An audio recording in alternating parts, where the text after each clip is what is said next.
Okay အားလုံးမင်္ဂလာပါဗျာဒီနေ့မှာတော့ game ဆောက်ဖို့ရှာနေမိတ်ဆွေများအတွက် game ဆောက်လို့အကောင်းဆုံးဖုန်းလေးတစ်လုံးနဲ့ဒီနေ့မိတ်ဆွေများကိုမျှပေးမှာဖြစ်ပါတယ်အားလာတော့အားလုံးသိပြီးသားဖြစ်တဲ့ Poco series တွေက Poco M8 Pro 5G ပဲဖြစ်ပါတယ် Poco M8 Pro 5G က Poco series က game ဆောက်တဲ့နေရာမှာလုံးဝ performance ကျန်းတယ်ဆိုတော့အားလုံးသိပြီးသားပါ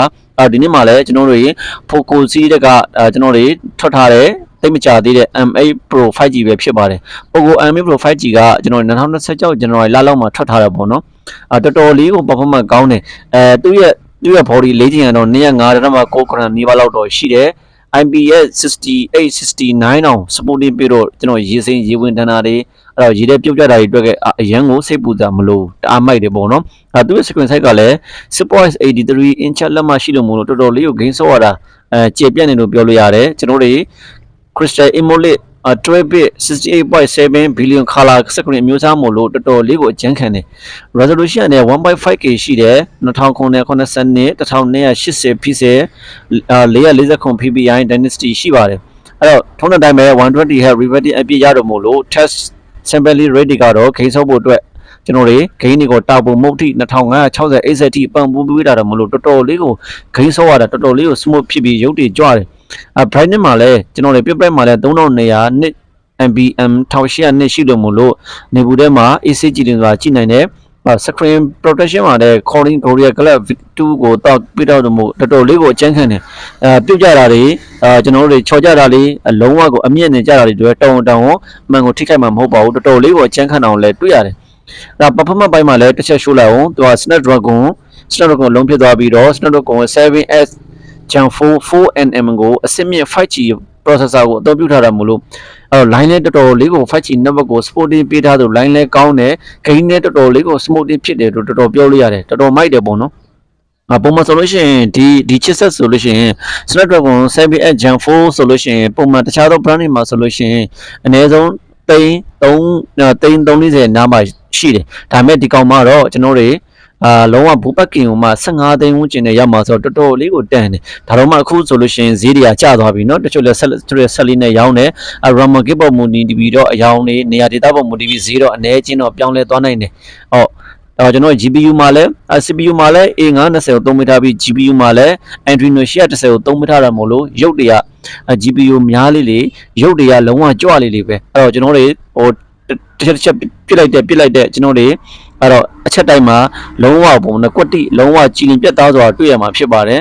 Android version ကိုလည်း15နဲ့အခြေခံထားပြီး HyperOS 2ကိုထွက်ရှိလာပြီး Major Android update ကိုလည်း4ချိန်ထိပြီးသွားမှာဖြစ်ပါတယ်အဲ့တော့ကျွန်တော်ထုံးတဲ့တိုင်းပဲ RAM 8 256တို့ RAM 12 512GB တို့ storage တို့လာမယ်ပေါ့နော်RAM kit ပေါ်မူတည်ပြီး0တော့ကွာသွားနိုင်တယ်အဲ့တော့ကျွန်တော်တွေ RAM မျိုးစားတိုက်ကတော့ LPDDR4X ဖြစ်ပြီးတော့ storage ကတော့ UFS 2.2 ဖြစ်ပါတယ်အဲ့တော့ထုံးတဲ့တိုင်းပဲ memory card ကတော့ size စရာမလိုတော့ဘူးအဲ့တော့ကျွန်တော်တွေ rear camera မှာလည်း50 megapixel main ပါပြီးသားအဲ့တော့ကျွန်တော်တွေ live fusion မှာလည်း share စဉ်းစားပါဝင်လို့မို့လို့